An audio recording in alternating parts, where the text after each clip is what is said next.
The wind screamed across the high desert like a living thing, clawing at the shutters of the little trading post that sat alone on the old stage road between Fort Whipple and the San Carlos Reservation. It was November 1886, and the first real blizzard in 20 years had come early, burying the world under a white shroud so thick that even the stars were murdered. Inside, a single coal oil lamp fought the darkness. Behind the counter, Ellie Harper, 28 years old, widowed 2 years, running the place alone since her husband took fever and died, counted the last of her coffee beans and tried not to listen to the howl that sounded almost human. Then the door burst open. Snow exploded into the room ahead of the man who filled the doorway. He was tall even when stooping against the wind, wrapped in a buffalo coat gone silver with frost. A scarlet cavalry scarf, stolen or traded, she couldn't tell, was knotted at his throat. When he pushed the door shut with one shoulder, the lamp flame jumped and showed her his face, high cheekbones, a knife scar that ran from left temple to jaw, and eyes so dark they looked like bullet holes in the night. Ellie's hand slid toward the Spencer carbine she kept under the counter. She had heard the stories, Apache raiding parties still slipping north even after Geronimo's surrender, men who would burn a lonely post and leave nothing but crows to tell the tale. The warrior saw the motion. He raised both gloved hands, palms open, and spoke in careful, slow English. "I am not here for war, Mrs. I am here because the storm will kill me if I ride another mile." His voice was low, rough as cedar bark, but the words were clear. He kept his hands high. Ellie's heart hammered against her ribs. She had loaded that Spencer more than once for drunks and claim jumpers, but never for a man who looked like he could break her in half without trying. Outside, the wind shrieked louder, as if offended by the very idea of shelter. She studied him.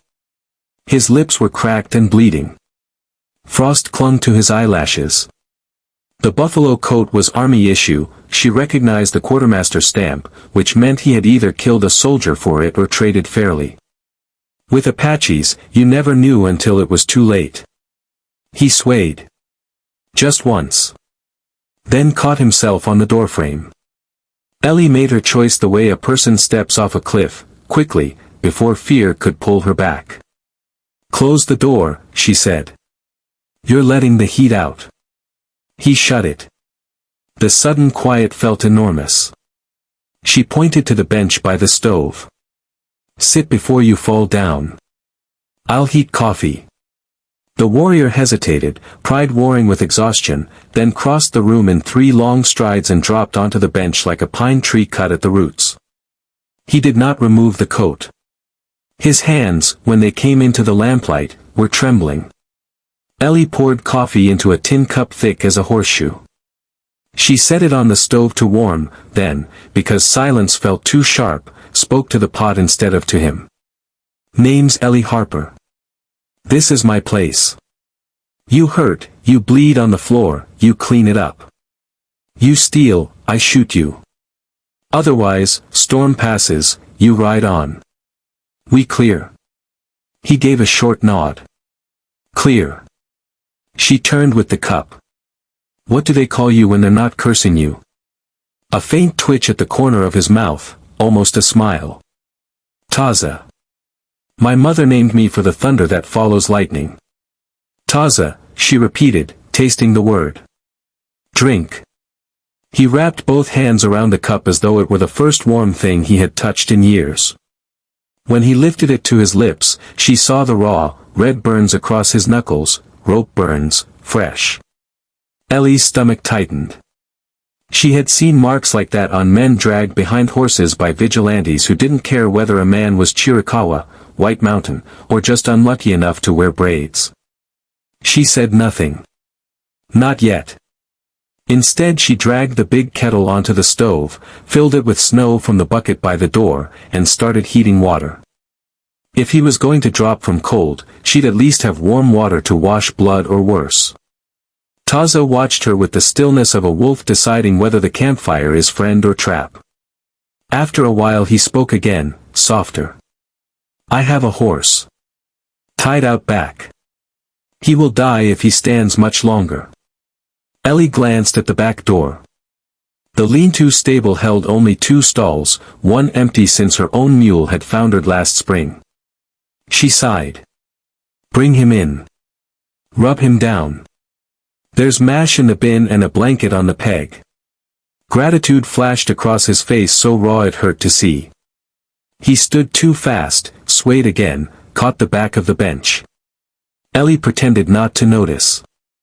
When he came back 20 minutes later, cheeks wind-burned but eyes clearer, he carried something wrapped in a scrap of Navajo blanket.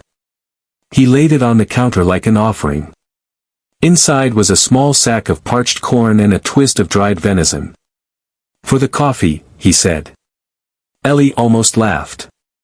Apache warriors did not hand over food lightly.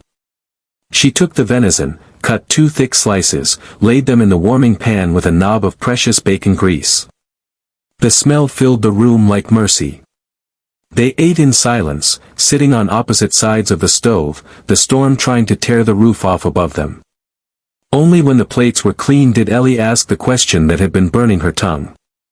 Those burns on your hands. Who tied you? Taza stared into the fire a long time.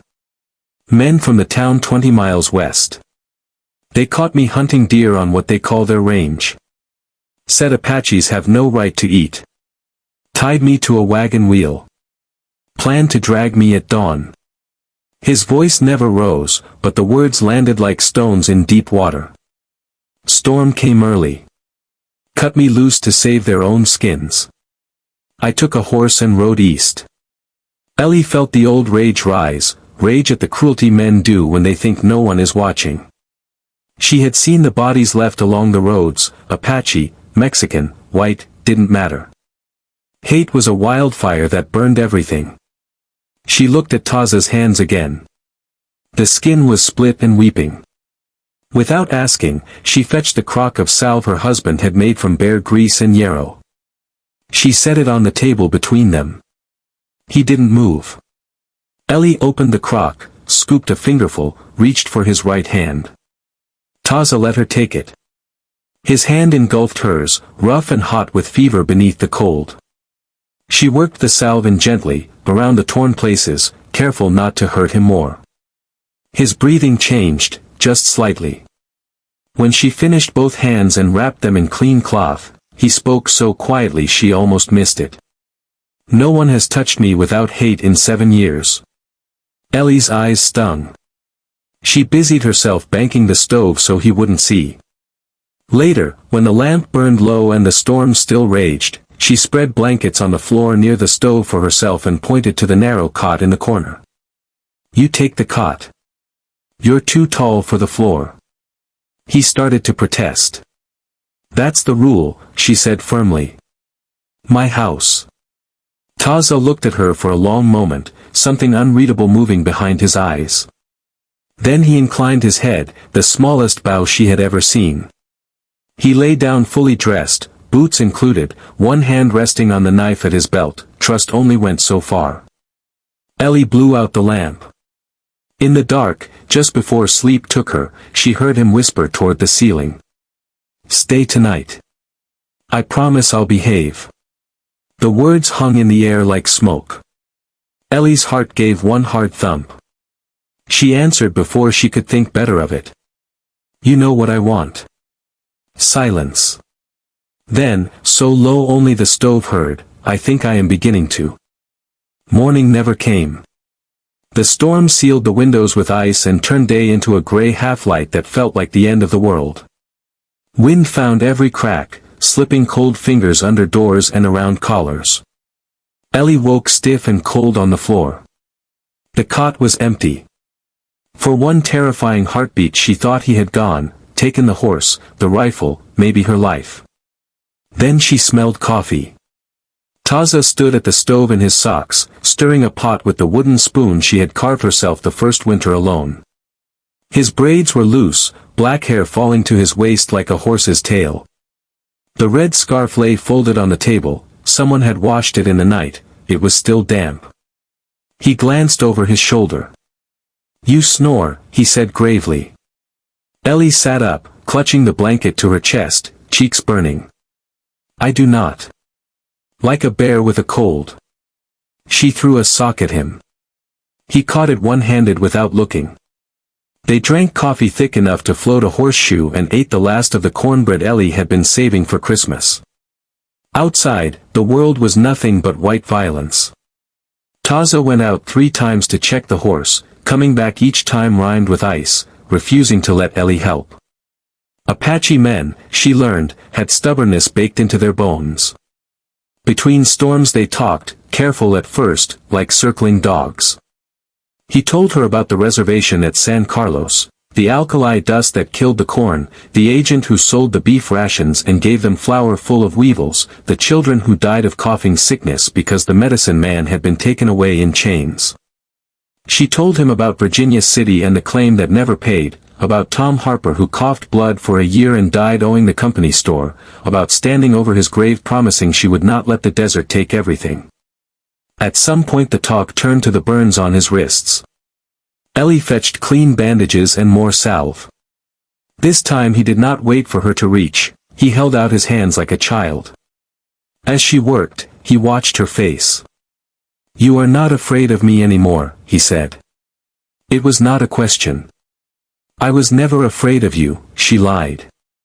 "I was afraid of what I might have to do if you turned out to be what they say all Apaches are. And now." She met his eyes. "Now I think the story's got it backward." Something shifted in the room, subtle as a change in wind before rain. Taza told her then about his wife, Nalchi, killed 2 years earlier when soldiers fired into a camp looking for hostiles. About his small daughter, sold by the agent to a Mormon family in Utah because half-breeds belong with Christians. He spoke without self-pity, the way a man recites the weather. Ellie listened until her heart felt flayed. When he finished, the silence was huge. She reached across the table and covered his bandaged hand with hers. "I'm sorry," she said. It sounded pitifully small. Taza turned his hand palm up, closing his fingers around hers. "Sorry will not bring them back. But it is the first time a white person has said it and meant it." Afternoon brought a lull in the storm. They went outside together to chop more wood from the lean-to pile. The cold was a living thing, trying to crawl inside their skins. Their breath hung in the air like ghosts. Taza swung the axe with a rhythm that made the chips fly like snow. Ellie stacked the split pieces. When the pile was high enough to last a week, they stood shoulder to shoulder looking out at the white waste. Somewhere beyond the ridge, wolves began to sing. Taza spoke without turning. "When the snow stops, I will ride south. There is a man in Mexico who says he can find my daughter. I have to try." Ellie felt something inside her chest crack open. "How far?" "Far. You'll freeze or starve or get shot by rurales. Men have done all 3 for less." She wanted to argue, to shout that one man couldn't fight the whole world. Instead she said, "Take my mule. He's old but sure-footed. And take the Spencer. It shoots straighter than that old Henry you're carrying." He turned then, eyes fierce. "I will not take everything you have. You won't. You'll take what I choose to give." They stood like that, close enough that she could see the separate snowflakes melting on his lashes. Taza lifted one bandaged hand and touched her cheek, barely a brush of knuckles. "Stay tonight," he said, voice rough. "I promise I'll behave." This time there was no storm to blame for the shaking in her knees. Ellie covered his hand with hers. "You know what I want." He waited. "I want you to live long enough to find your little girl. And when you do, I want you to bring her here. There's room.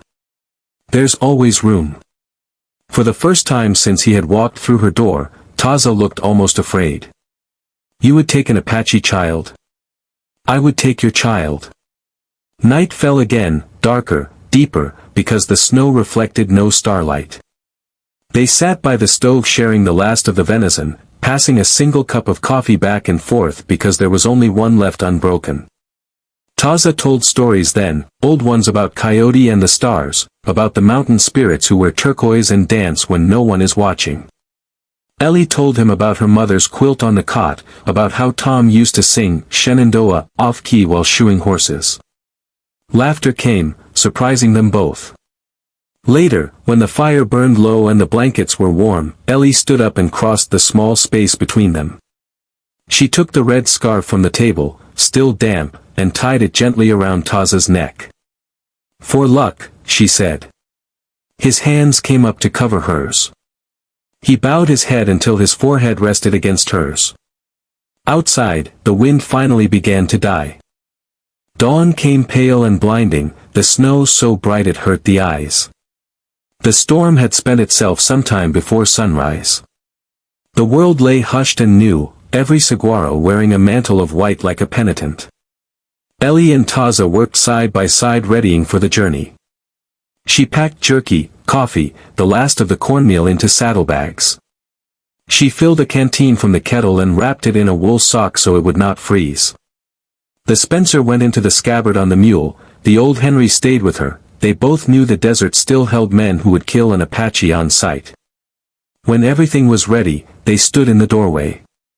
Taza wore the buffalo coat again, the red scarf bright against it. The mule snorted clouds of steam, eager to move. Ellie's hands twisted in her apron. She had not slept. There were 1,000 things she wanted to say and no words big enough. Taza solved it for her. He took her face in his bandaged hands, gently, as though she were made of glass, and kissed her forehead, lingering there the way a man touches holy ground. "I will come back," he said against her skin. "Both of us. Or I will send for you. This I swear on my daughter's life." Ellie nodded, unable to speak. Tears would freeze on her cheeks if she let them fall. He mounted the mule, awkward because Apaches were born to horses, not mules, but he sat tall anyway. At the edge of the yard he turned for one last look. Ellie raised her hand. Taza raised his in answer, slow, deliberate, a warrior's salute. Then he rode south, swallowed by the glittering white until only the red scarf showed, a drop of blood against the snow. Ellie watched until even that was gone. Spring came sudden and fierce that year. The desert exploded in verbena and mariposa lilies. Traders passing through brought news, Geronimo captured at last, the last free Chiricahuas rounded up and shipped to Florida. The territory filled with new settlers who had never heard gunfire except on the 4th of July. Ellie kept the post open, kept the coffee hot, kept the cot made up with her mother's quilt. She never spoke of the warrior who had spent 3 nights under her roof, but sometimes late at night she took out the small twist of dried venison he had left behind, still wrapped in the scrap of Navajo blanket, and held it like a talisman. Seasons turned. 1887 became 1888. The railroad pushed closer, the stage road fell quiet. One afternoon in early summer of 1889, a dust cloud appeared on the southern horizon. Ellie was outside feeding the chickens when she saw it. Something in the way the dust rose, steady, unhurried, made her drop the feed bucket and walk to the edge of the yard. 2 riders. The first was tall, sitting a paint horse bareback the old way. A red scarf fluttered at his throat. Beside him, on a lead rope, rode a small girl, 6, maybe 7, with braids and eyes the color of midnight. Ellie's knees gave out. She sat down hard in the dirt. Taza swung down and walked toward her, leading the horse. The little girl slid off and followed, clutching a rag doll made from trader cloth. When he reached her, Taza went to one knee so they were eye to eye. "I promised," he said simply. Behind him the child peeked out, shy and solemn. Ellie found her voice. "And you always keep your promises." "Always." She opened her arms. The little girl, her name was Dostech, Little Star, ran the last few steps and hurled herself into Ellie's embrace. Taza watched, eyes shining wet though no tears fell. Later, when the sun dipped low and the chickens were shut up safe, the 3 of them sat on the porch sharing cool water from the olla. Dostech fell asleep against Ellie's side, thumb in mouth, rag doll clutched tight. Taza reached over and smoothed a braid from the child's face. She was in a village near Sonora, he said quietly. The man who helped me asked a price I could not pay. So I worked his silver mine for 18 months. When I came out, my hands were healed. He held them up, the scars still there, but pale and flat. And she was waiting. Ellie took one of those scarred hands and pressed it to her cheek. Stay tonight, she whispered, smiling through tears. Taza leaned over the sleeping child and kissed Ellie, slow, reverent, homecoming. I will stay every night, he said against her lips. I promise. Years later, travelers on the new railroad would speak of a trading post run by a white woman with kind eyes, an Apache man who could shoe a horse better than any blacksmith, and a dark-haired girl who spoke English with a soft lilt and Apache with laughter in it. They would say the coffee was always hot, the welcome always warm, and that no one, red or white, rich or poor, ever left that place hungry or unloved. And if you asked how such a family came to be in the heart of a land that once ran red with hate, the girl, grown now, with children of her own, would smile and answer. A big storm, a promise, and a woman brave enough to believe that humanity is bigger than fear. Then she would pour you coffee, press a piece of fry bread into your hand, and send you on your way lighter than you came. Because some promises, once made between two hearts in a blizzard, are strong enough to outlast even the longest winter. And love, real love, always finds its way home.